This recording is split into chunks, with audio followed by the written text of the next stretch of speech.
Hey, what's up, everybody? It is Uncle Matt live here tonight to talk about the big news that came out for the Tennessee Titans. They have, I guess, somewhat officially hired Robert Saleh as their next head coach. The team itself has not officially announced it, as near as I can tell, but it's come out from all the usual suspects, all the usual sources. Everybody has kind of confirmed that they are in agreement. And he is actually, it's interesting. I haven't actually even looked at the Titans Twitter account. Let's see what they say. What is the latest tweet that the Tennessee Titans have put out? Tennessee Titans. Happy birthday to James Lynch. What a player. I would assume that means there's still some contractual stuff being negotiated through and all that is being discussed on the side there, but pretty much it's a done deal that Robert Saleh is the new head coach of the Tennessee Titans. Started this one a little bit late tonight because right before I came on, it was announced that Mike McDaniel, who was myself and a lot of other people's probably dream candidate to be the offensive coordinator, is taking that position with the the Los Angeles Chargers. Kind of getting that a little bit more as we go, but I was kind of scrolling through Twitter, keep catching up on that breaking news, and also my computer is a little bit of a not great. It's a little bit of a POS. It's kind of on its last legs. It's dying. I punched it a few times because it was not doing what I wanted it to do. But we're here. We're live. It's time to talk Titans. It's time to talk the Robert Saleh news. My good friend Wormy is already in the chat. Said, "Hope all is well. Can't wait to hear your thoughts on this. I have no clue about any of it really."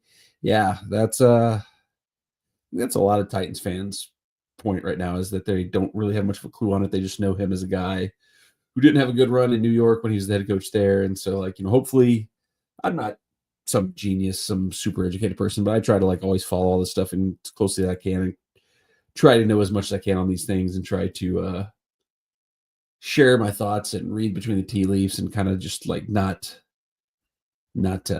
get caught in the weeds of the getting too fussed one way or the other on things like this. But Robert Saleh, if you're not familiar with him, he was the New York Jets head coach, I believe from 2021, 2020, somewhere in that range, 2023. He had a 4-year run with the Jets. Pretty much a disaster, losing record, no playoff appearances, not the kind of resume you necessarily look at and say, hey, here's a guy we can get behind, a guy we can hire as our new head coach. But, if you look at the underlying statistics, you look at the data, you look at what he brought to the table, he is a defensive head coach. His track record was that he built the Super Bowl contending defense for the 49ers, then went to the Jets, flamed out there, came back to the 49ers, has rebuilt their defense over the last 2 years there. And the whole time he was in New York, the defense was incredible. They had one of the best defenses in the league his entire tenure there, but never had anything worth a crap on the offensive side of the ball.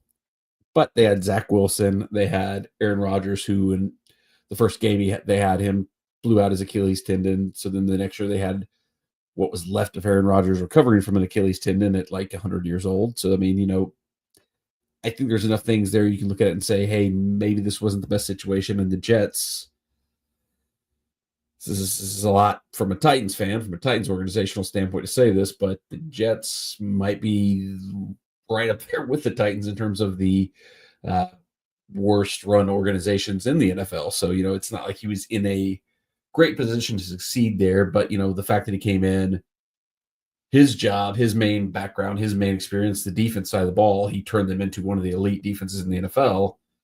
That says something here. And that, to the Mike McDaniel point that I kind of started out with saying that, the delay in jumping on was finding out that he had been hired as the offensive coordinator for the Chargers. Almost the biggest thing here to make sure this Saleh hiring can be a success is what do they do, the Titans, him, who do they bring in as the offensive coordinator? Because he's by and by a defensive guy. He's got a little bit of that, kind of maybe Vrabel's thing where he can kind of evolve into maybe the CEO of the team, kind of overall team leader, but he's never going to be a guy who brings much to the offensive side of the table. So the offensive coordinator position, whoever they hire for that, is honestly probably what's going to make or break this hire in the long run. My buddy Kyle, who you've seen in videos, we go to Titans games. He comes over around a lot. He's kind of my main other go-to guy that shares thoughts on the Titans here on the channel. He was adamantly against Robert Saleh. His main guy, his main target was Mike McCarthy.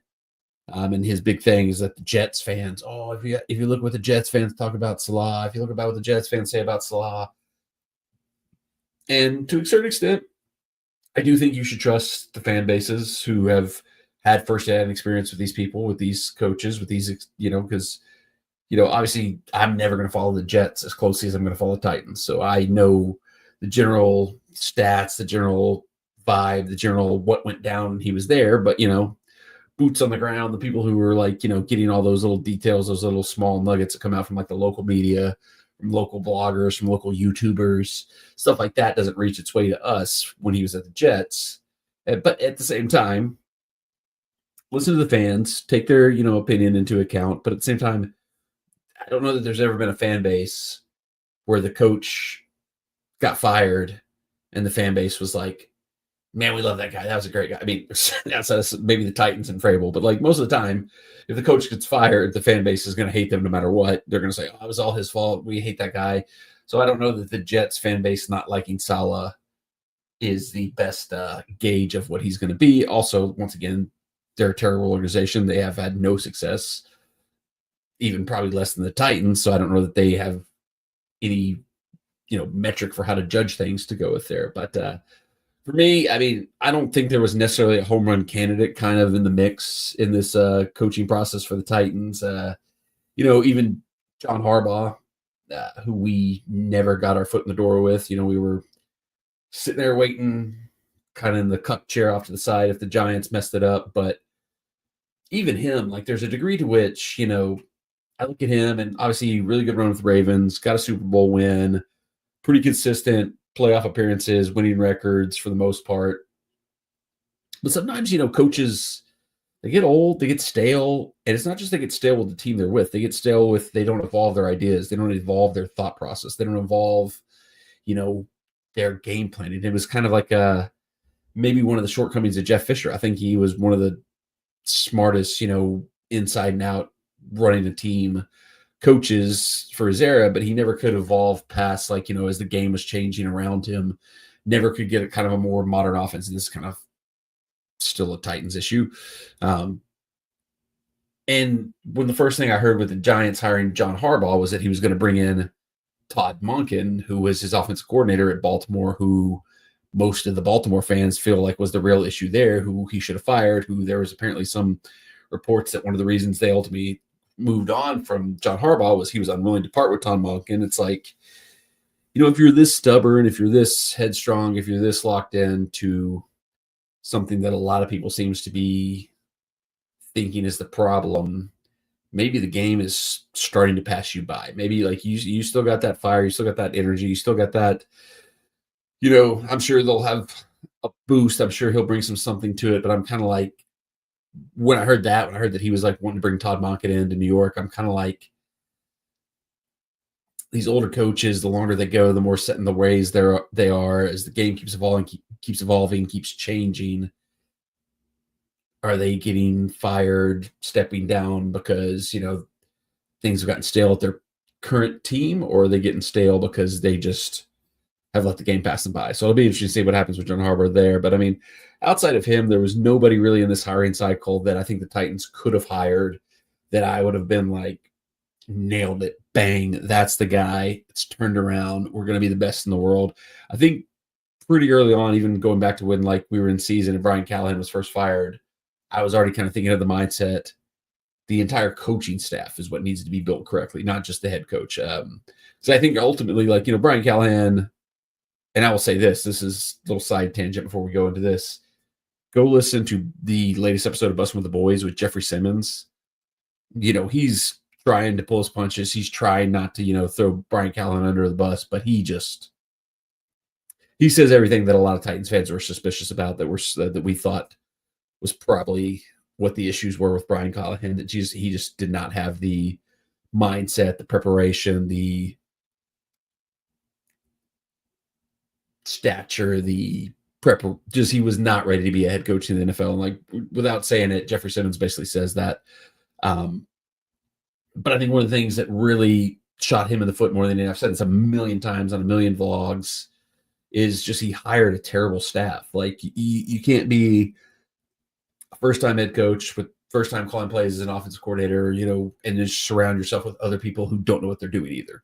The entire staff his first season was first-time people, first time, in their positions. Nobody knew what they were doing except his dad. And so like, that's also a bad thing. It's like, that seemed like a selling point for him. It was like, oh, they're bringing in his dad, Bill Callahan, who's this like longtime offensive line guru.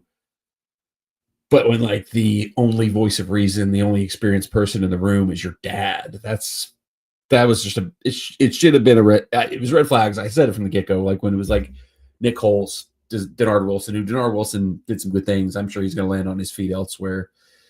But the special teams coordinator, whose name I forgot, that was never done it before and got fired halfway through the season. Brian Callahan did himself no favors by just surrounding himself with people who were even less experienced than he was. It sounds like from the early reports of what Saleh pitched to the Titans brass is that he's planning to build an experienced staff. Like one of the key points, Albert Breer for Sports Illustrated wrote a really big breakdown of how this all went down, how Saleh won the job. And apparently one of the key points was that Saleh had a whole plan laid out of how he was going to build his staff, particularly on the offensive side of the ball, because he's planning to be head coach, defensive coordinator, run the defense, call the defensive plays. So essentially, whoever he hires to be offensive coordinator is almost in a way going to be kind of head coach A and head coach B. Like they're basically going to have two head coaches, the way it lays out to me. Like Saleh, is going to run the whole ship for the most part, but whoever he hires, whoever the team brings in as offense coordinator is going to pretty much have full control, free reign over the offense. And that's why that's going to be such an important hire. But apparently in his interview process and his discussions with the team, he laid out a plan. He laid out who he was going to bring in, experienced coordinators, experienced people. And to address one of the issues people seem to have with hiring defensive coaches is that offensive coordinators are the in vogue thing for head coaching positions. So if like he brings in an offensive coordinator who does really good, that guy jumps ship after 1 year to take a head coaching job. Apparently he laid out a full contingency plan of how that succession would work. And that just won over Bergonzi, that won over, Chad Brinker, Amy Adams Strunk. It won over the Titans brass that he just had this clear plan of he knows he's going to run the defense. He knows that's not going to be a problem. That's going to be his deal. He's going to get that ship right. But he has a plan for who he's going to bring in, who he's going to let run the offense. And so I was hoping it was Mike McDaniel. I think a lot of Titans fans, that was like the ultimate kind of like pipe dream is Saleh, McDaniel teaming up and kind of running the two different phases of the game. Hopefully keeping Bones Fossil. Like I think we have to keep him as a special teams coordinator. It would be insane to me to like let him walk away because that was the one good thing we had going for us last year with special teams. And like the drastic improvement he made in that department coming in this season was just unbelievable. But I mean, like, obviously, I'm sure he's going to be in demand for other teams too. So, get him locked up, get that figured out. But he's not just coming in saying, yeah, blah, blah, blah. He's like, I'm going to get an offensive guy in here, and I have a plan for when that guy's so successful that he goes and takes a head coaching job.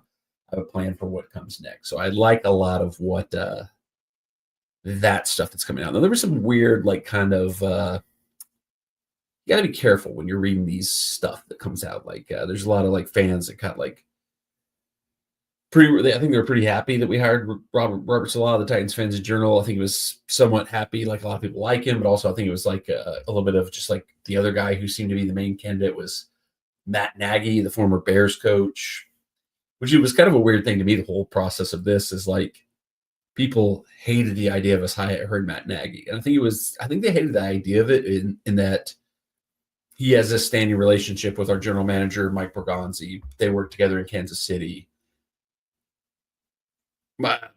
Nagy was in Chicago. He was a coach of the year 1 year, like 12-4, something like that, something crazy, with freaking Mitch Trubisky as his quarterback. That's a pretty big accomplishment. But then outside of that, it all kind of fell apart. It all didn't work really well. But he at least had that. He had a coach of the year, a winning season, a playoff appearance, a good one, at least good season he could hang his head on and say, like, this is what I can do. This is what I have done. Whereas Salah has kind of none of that in New York. It was always bad in New York. It never, like, outside of the defenses being really good, the overall performance of the team wasn't good. So I almost think like people just like got it in their heads that like we were only hiring Nagy because of his friendship with Bergonzi, and that set people the wrong way. I don't really know what it was about Nagy that people hated him so much more than Salah. Because like if you just like are looking at the numbers, you're looking at the records, Salah has a worse track record as a head coach than Nagy. But anyway, there was some reports that came out once the Salah news broke that like, oh, well, Bergonzi was leaning towards his old buddy Nagy, but ownership stepped in and pushed them towards Salah. And immediately I was like, listen, we know Amy Adams-Strunk has, not done a great job. I've put the clown face on her a million times on this channel. It just smelled fishy to me. And like, I think you got to know when it comes to like things that are being reported by the national media. And I don't always like stick up for the local media because the local media, I don't think is as good as it could be. But people give like the Paul Kaharskis, the Buck Risings, the Easton Freezes, the local people that cover the Titans a little bit too much crap for like not being the ones who break these stories, not being the ones who break the news. They're like, oh, you always get scooped by the national media. They're always first to this stuff. They always get it to you before you. The reason this stuff gets to the national media first is because the people who give it to the national media, national, I want to make sure I'm saying that, national, not Nashville, national media, the Schefters, the Rappaports, the Peliceros, the reason those people get the news stories first is because the agents feed it to those people first because it benefits their clients more to get it more widely broadcast what's going on than, whatever. If there's a story the agent for Mike McCarthy wants to get in front of the country, the fans, the whatever, it benefits them more to give that story to Adam Schefter than it does to JT Rumke, So when they ask like, so people are like, oh, how did you get scooped on this? How did you scooped on that? It's like, they've got sources. They talk to people in the building, but the people who are leaking this stuff early is always agents. This is something I've learned from following European soccer because this went on forever in European soccer. There's so much fake news, so much like early news, so much stuff getting leaked out by agents of players and stuff like that to inflate transfer value. This is European soccer stuff. But now it's become, I'm seeing it more and more in American sports where you read a tweet from Adam Schefter and it's just like glazing a coach or glazing a player. And it's like, this feels really weird for like a journalist to be doing this. And it's because like he's scratching an agent's back by like pumping up something for that agent to keep getting scoops in the future. So side tangent there, total side tangent there. But so anyway, back to the thing I was originally starting on. This narrative like, oh, well, the ownership pushed them away from Nagy. I guarantee you, I know exactly where that story came from. That came from whoever is representing Matt Nagy because they don't want it to be that Matt Nagy had everything lined up. He had the buddy, he had the friend, he had this golden opportunity, and they picked somebody else. They want it to be somebody else, the owner, and Amy Adams-Strunk has given them the ammo to be able to do that because she has overly meddled sometimes and done some stupid things sometimes. But local media and also Albert Breer, who's national media, have since come out and said, nah, this was Bergonzi all the way. Bergonzi led this whole thing. He pushed the whole thing. It was all Bergonzi.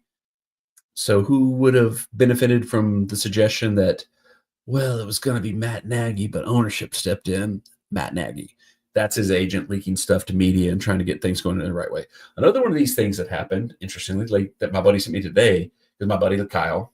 He was big time. His guy, the one he wanted us to go get, was Mike McCarthy. There came out a thing today where somebody reported, oh, Mike McCarthy is interviewing with the Pittsburgh Steelers on Tuesday after having withdrawn his name from consideration from the Titans position on Monday.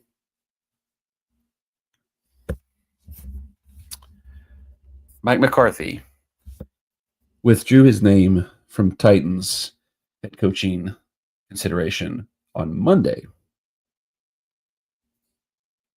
That's interesting because the reported list of finalists for the Titans as of Friday was Kevin Stefanski, Jeff Hafley, Robert Saleh, and Matt Nagy.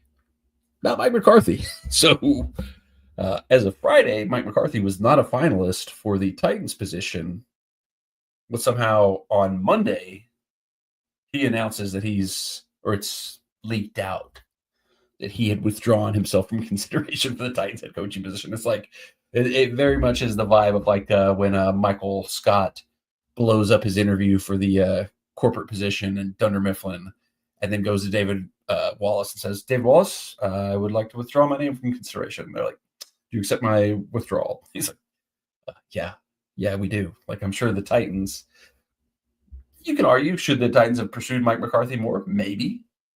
But I think it's pretty clear they had moved past him after their initial interviews with him. And so, like, him withdrawing from consideration, that was a very funny, hey, make sure we get this out there that he withdrew. He was not passed over. I mean, but yeah, if you follow this stuff, if you see enough stuff,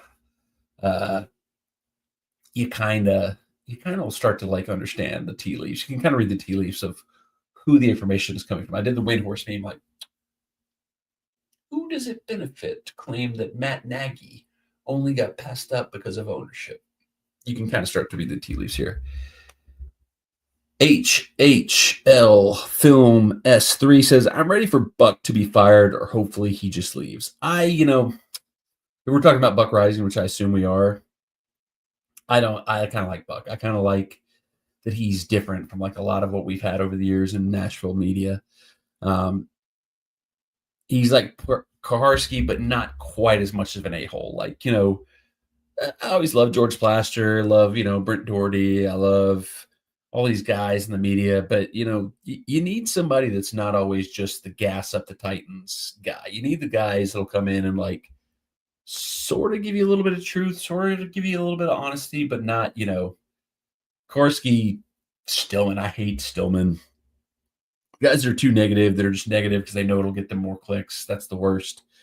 I think Buck is kind of somewhat almost genuine in it. Like, he's not from Tennessee. He's not from Nashville. He's not a Titans fan. So when he craps on the Titans, when he gives the Titans crap, it's warranted. It sucks. You never want to hear it. You'd love to like only hear nice things about your team. But I think it comes from a place of he's trying to cover it genuinely and honestly. So I don't really have much of a problem with Buck Rising, but I know he has the ability to get under people's skin, so I can kind of understand your point there. Let me look at my notes that I had for this because I want to make sure I get to everything I wanted to talk about. I had a bunch of stuff, but I think I wrote a lot of these notes down before we made the hire official. So a lot of this I'm just going to skip over and get to. The one kind of wrinkle that came in late, obviously, the Bills fired Sean McDermott after they lost in the divisional round. So that put him into the market. He's probably, outside of like John Harbaugh, the one guy I would have liked to see the Titans kind of really make a move for. And I know the kind of thing that came out was like they were too far into the process. They didn't want to risk, pausing with other candidates to go after him and everything like that. And I get that, but I mean, like, and maybe they were a little gun shy because they just missed out on Harbaugh. They didn't want to like go hard after another like big candidate and miss out again and then be back to square one. So I kind of can understand both sides of it. I would have liked, and I'm sure there were due diligence. I'm sure they didn't just like say, well, he's available.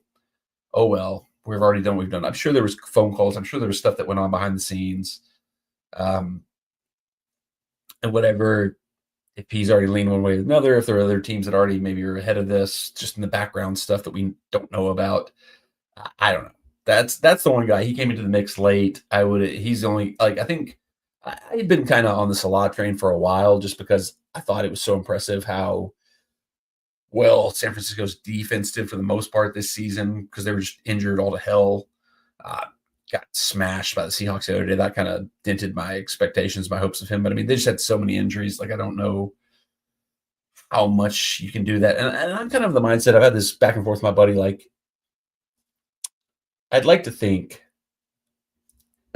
coaches can learn from their mistakes. I'd like to think, you get a second chance, you get to run it back, you do things maybe a little differently, and you're going to be better on the second run. I mean, obviously, like, the big example, Probably never should have fired him. I think we can all admit that now. I do still think there were some issues that maybe couldn't have been resolved because he was just too stubborn, and I think he probably wanted to go to New England anyway. But obviously, the Titans firing Vrabel was probably a mistake. But at the same time, like, put Mike Vrabel in charge of the team we've had for the last 2 years. Is it going to be a little bit better than it was? Probably. He definitely would have found a way to win 3 or 4 more games a season that Brian Callahan was just out of his depth and couldn't do. Once again, listen to the Jeffrey Simmons podcast with Bus and the Boys. Like, that is damning and telling of how out of his depth Brian Callahan was. Especially because Jeffrey Simmons is like not trying to like throw him under the bus or like throw shots at him. And so for him to be as throwing him under the bus as he did is crazy. But we might have been like 2 to 3, 4 wins better a season under Vrabel. We still suck. The roster is just too bad. And I mean, Patriots fans, people want to defend it. People want to just like wash it away. But I mean, they did have the easiest schedule like in NFL history this season. And they keep getting all this luck in the playoffs. Like they're getting to play freaking Jared Stidham in the AFC Championship game.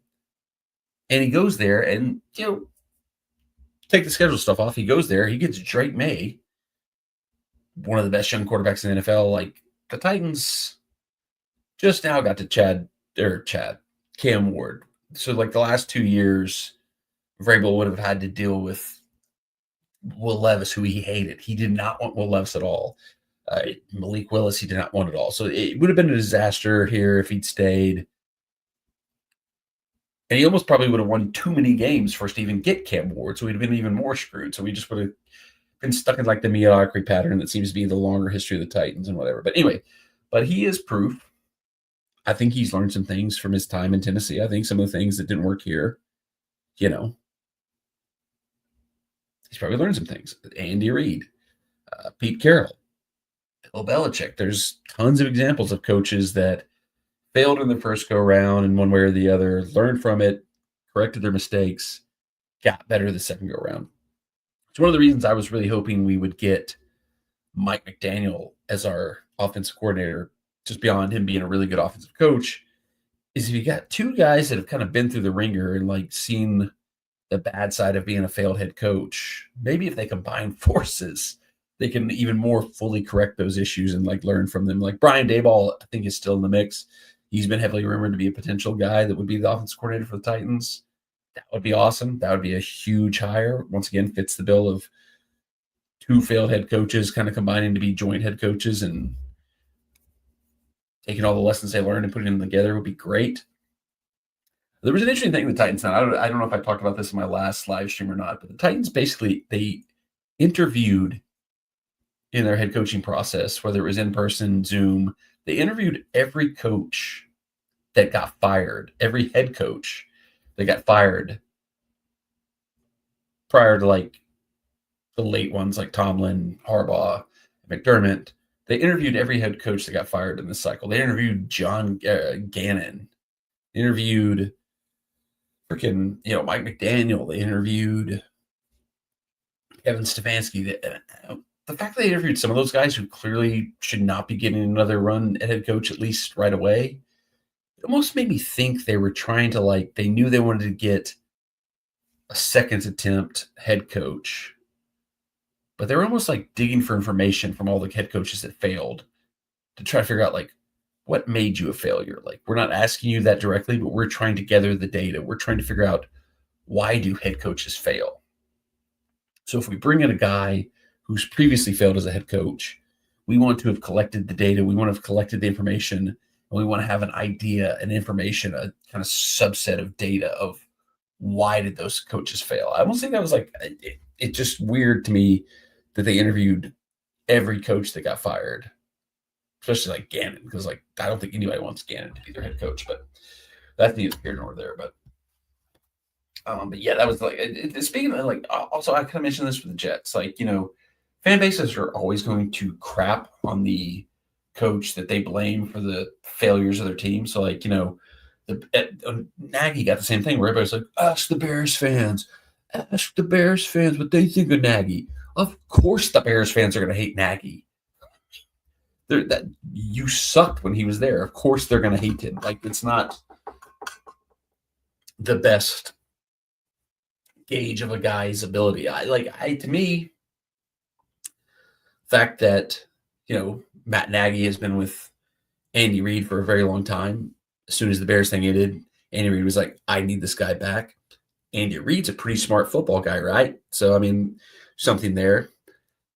I'm kind of glad we didn't get Nagy. I didn't like the idea of him. I think Saleh, even though he was more of a failure on paper than Nagy was, I think Saleh has more of the traits that I can see getting it right the second go round, getting it right with the Titans.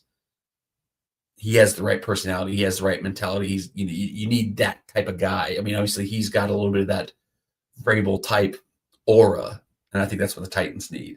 But I mean, you can see it in the Titans fan base right now. Like, Brian Callahan has been announced to have interviewed for a couple offensive coordinator positions, and I've seen Titans fans like quote tweeting those posts of like, we have completed an interview with Brian Callahan for our offensive coordinator position. I've seen Titans fans like quote tweet that and be like, run as fast as you can, get out of here, don't do it. And I don't know if Brian Callahan as a play calling offensive coordinator can be successful, because like, he had never done that before he came to the Titans. That was part of what he was doing as a coach here, and it was a flop, and it was a failure. But I still think there's like a good coach in there. Like, if you ever heard him talk, if you ever listened to interviews with him, like, he generally had some good thoughts, some good ideas, he spoke well about how football should be played. I just don't think he knew how to properly translate that to the players, translate that to game day stuff like that.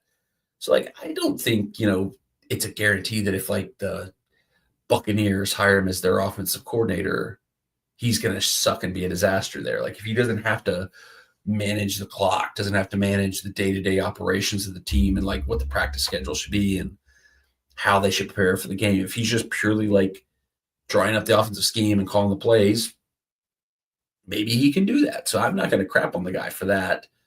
But if anybody wanted him to be their head coach, I would definitely be like, hey. I wouldn't just be like, oh, we lost all these games. I'd at least say like, hey, he mismanaged the clock, blah, blah, blah, blah, blah. Whatever. I think he ends up in Atlanta. There seems to be some tea leaves moving. It seems like he might end up in Atlanta. Stefanski has taken the head coaching job in Atlanta.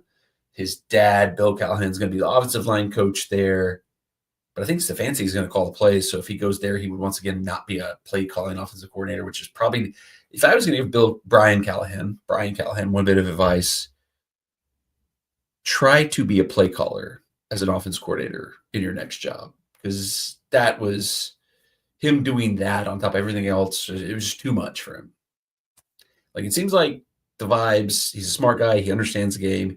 He just didn't have the practicality, the ability to practically imply the ideas what he had in his brain.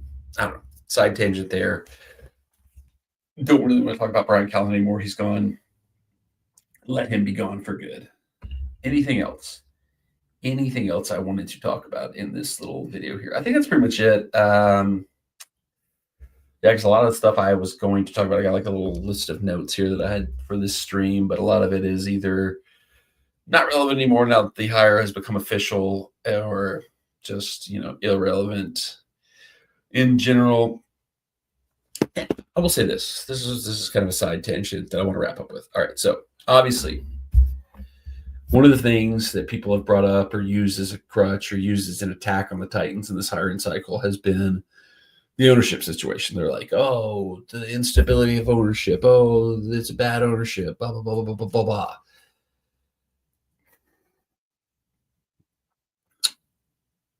Amy Adams Strunk, I put the clown face up. I've put her in the clown face in a lot of thumbnails and stuff here, and I think she has made a ton of mistakes.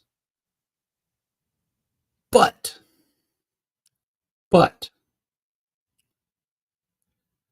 mistakes have come from a place of trying to make this team good. Like, it's not like the Cardinals have such a worse ownership than the Titans. The Raiders are so much worse off from an ownership perspective than the Titans. The Jets are so much worse off when you look at the ownership structure than the Titans. Amy Adams-Strunk has stepped in, made some mistakes. But if she got those things right, people would be, if she did exactly the same stuff, but made the right decisions or those decisions worked out, people would just be losing their minds. Like when she hired Vrabel, when she hired J-Rob, and that stuff was all working, it was all hail Miss Amy. The Titans fan base, we were all like, Miss Amy can do no wrong. Miss Amy can do no wrong. And then, stuff starts going wrong. She overreacts. Things go bad. She does some things she shouldn't do. We completely turn on her. Everybody acts like, the Titans ownership is so terrible. Here's what the Titans ownership has done. Got our stupid ass city to build her a brand new stadium when the old one was 30 years old. Keeps getting people to come in. Keeps whatever. If Brian Callahan had worked out, if Rand Carthon had worked out, everybody would be loving Amy Adams-Strunk. I mean, look at the freaking Colts. They're Carly Ursay standing on the sidelines with a headset on. Everybody's like, oh my God, this is so amazing. Look at this owner. She's involved. She's making sure the franchises run the right way. They were 8-1. They started season 8-1. Everybody's like, Carly Ursay. Oh, she's getting it done. Girl boss. She's doing everything the right way. How'd all that work out? I didn't hear so much about Carly Ursay the last part of the season. What happened? And then they decide to keep their idiot general manager who has never won anything. And then people started to be like, ugh, we're keeping this guy? Chris Ballard? Hey, Carly Ursay. What are you doing? We're keeping Chris Ballard. Amy Adams-Strunk is not a bad owner. She's made stupid decisions. She's made stupid mistakes. Bad owners do not care if their team wins or loses. Bad owners are the Glazers owning Manchester United, and it's just a place for them to dump their debt. Bad owners are whoever owns the Pittsburgh Pirates, where they're just like, this is just a cash dividend for us. Bad owners are whoever owns the Kansas City Royals. Once again, we make money no matter what. We don't care if the team wins or loses. Amy Adams-Strunk makes terrible decisions. And it seems like we're going in the right direction now. Hopefully we can stay on this track. She's letting the football people make the football decisions. And there were some reports that she is the one that stepped in during the season and told Brinker, told Bergonzi, fire Callahan. That was the right decision. He had to go. He sucked. So if we're looking at currently good decisions, her most recent big decision, if that's true, that she stepped in and told them, get rid of Brian Callahan, she's turned a corner. She's most recently made a good decision. So, whatever. She's not this checked out owner, not caring about the team. I would take an owner who maybe does too much, who maybe steps in and makes bad decisions, over an owner who doesn't care if the team wins or loses, and it's just has it to have it as like a vanity project or just to be money for them in their pocket, So I put the clown emoji up. I've said this 100 times. I've put up her in the clown face because she's made some stupid decisions, but it's come from a good place. I think it's come from a good place. I think she wants the team to be successful. She wants the team to win. Hopefully she lets Bergonzi and to a certain extent Brinker steer the ship, do the right things we need to do going forward. Bergonzi, I mean, this is a funny thing. Bergonzi is everything he's touched has been gold so far since he's come in.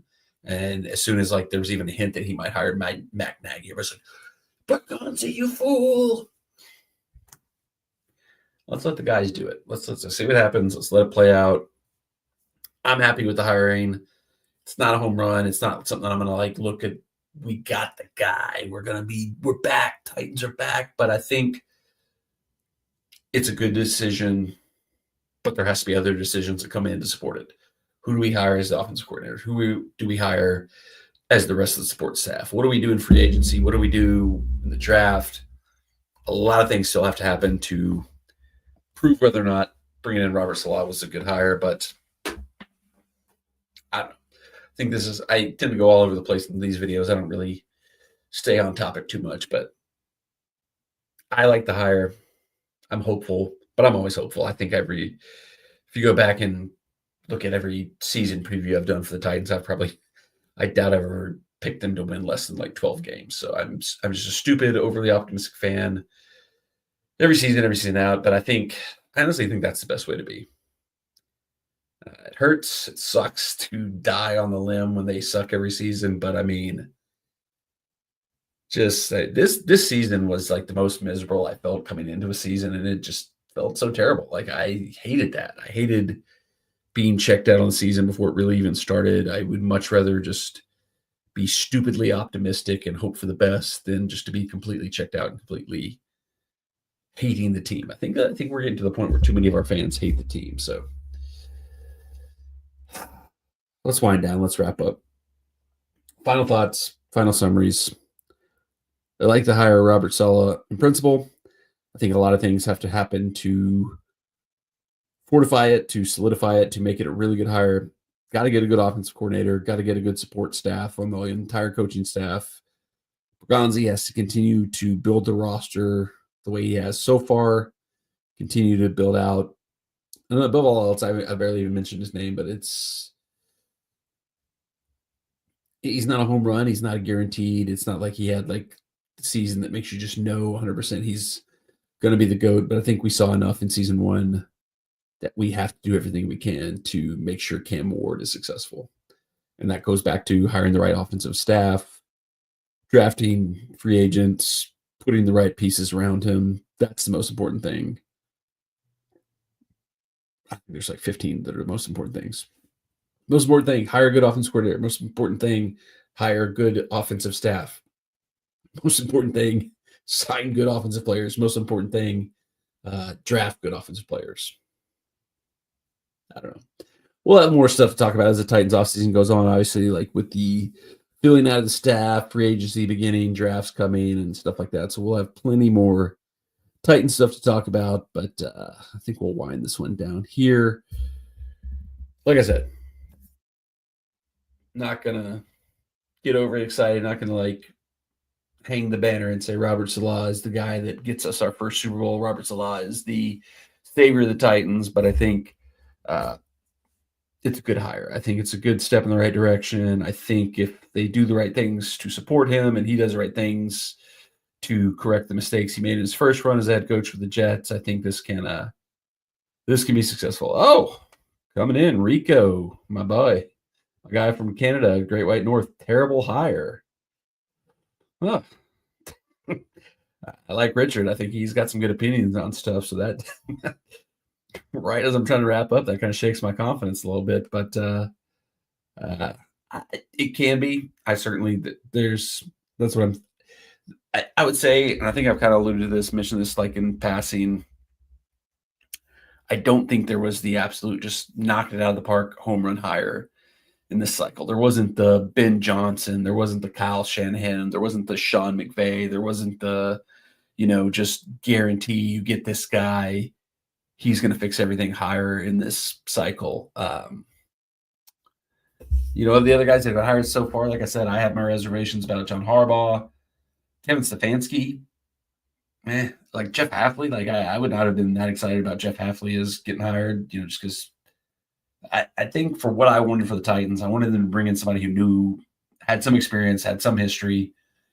Granted, obviously Salah's history is not great, but we're going to have to hope he's learned from it. We're going to have to hope that he's seen what went wrong when he was at New York and maybe has a plan for how to not have that happen again. Maybe that's asking for too much. I don't know. We'll see. We got a long offseason ahead of us, plenty of time to see what else develops in terms of the coaching staff getting filled out, the roster getting developed out. But, yeah, cautiously optimistic. That's kind of my resting kind of position as a Titans fan. It's just cautiously optimistic. Yeah, and like Richard said, Sean McDermott, I completely agree. Like if timeline had worked out better, I think he was definitely the best coach but it came so late in the game. And I think there's going to be like fans that will say like, oh, you should have at least tried to go for Sean McDermott. You should have like gone for Sean McDermott. And like, I don't know, maybe I'm giving the Titans too much credit, but I kind of feel like there's probably stuff that goes on behind the scenes. There's probably discussions that happen between teams and agents and, back channel stuff where if the Titans thought they could get Sean McDermott, maybe they would have shifted focus. I think he's going to be a big candidate for like the Ravens and the Steelers, which, if we're being honest, are probably more attractive positions than the Titans job. So if I'm giving the Titans a little bit of credit for something I don't know that they did, I kind of wonder if they didn't maybe have a little bit of a heads up, a little bit of a whisper that they didn't have much of a chance at him, because like he clearly was a guy that if you could get him, you should have gotten him or should have at least made a run at him. And I think they probably knew they were going to get John Harbaugh, but I think it was early enough in the process that they at least threw their hat in the ring and kind of went for it. But with Sean McDermott, I would not be surprised at all if they kind of through back channels, through, whatever, touch space, reached out, kind of tapped him up, kind of reached out to see what might be going on there. And he probably, I think, I would not be surprised at all if he ends up as either the Ravens or the Steelers head coach next season. And I think that would have been a hard spot for the Titans to compete with, because, we've got a lot going for us. I think, like we said, the ownership situation I don't think it's as bad as people make it out to be. Obviously, I think Amy Armstrong has made a lot of bad decisions, but I don't think she's just like the worst. The way, like, I saw people that put us behind the Raiders and Cardinals in terms of like attractiveness. I'm like, how do you think the Cardinals and Raiders are better situations than the Titans? We've got a good young quarterback. We've got $100 million in cap space. We've got a high draft pick, some decent pieces already on the roster to build from. I don't know, but I would not fault anybody, Sean McDermott, if he looked at the situation and said, I'm looking at the Ravens and Steelers a little bit harder. And I wouldn't, I don't have any inside information. I don't know anything about that, but I think sometimes we just throw teams under the bus. We're like, why'd you not do this? Why'd you not do that? And I think teams probably know what they can and can't do. And I would not be surprised if the Titans kicked the tires and kind of got pushed back and found that they probably were not going to be high on the list of teams Sean McDermott was considering. But he would have been the guy. He would have been the biggest home run hire. Like I would have put him ahead of, honestly, Harbaugh in this hiring cycle. Even he would have been a guy if you had started the offseason flat and said all these coaches are going to be available, pick one. He probably would have got the number one on my list, just because I think his general manager, which is a really weird situation, very similar to what happened to Vrabel, didn't set him up for success, the best way. But I mean, you can also make the argument he had Josh Allen, but I don't know.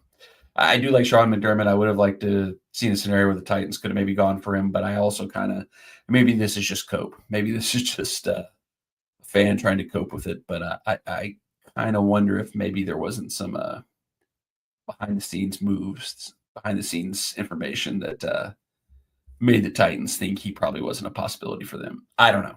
Who's to say? Anyway, we're going to wrap this one up. I'm sure there'll be a lot more to talk about as the offseason goes on, as Nashville SC's preseason has begun. I was going to talk a little bit about them, but it's nothing too crazy, so I won't get into today. They've started the preseason training. Nothing insane, nothing really big on that front, but I'm sure we'll have a lot to talk about as we get closer to the season starting there and as the Titans offseason goes on. I always have fun doing these live streams. I love jumping on, just kind of rambling and sharing my thoughts, and when the chat jumps in and I can share thoughts with them, it's always fun. So appreciate everybody who watches. As always, we're going to wrap this one up, but we will be back sooner than you know it. Until next time, the vlog is over.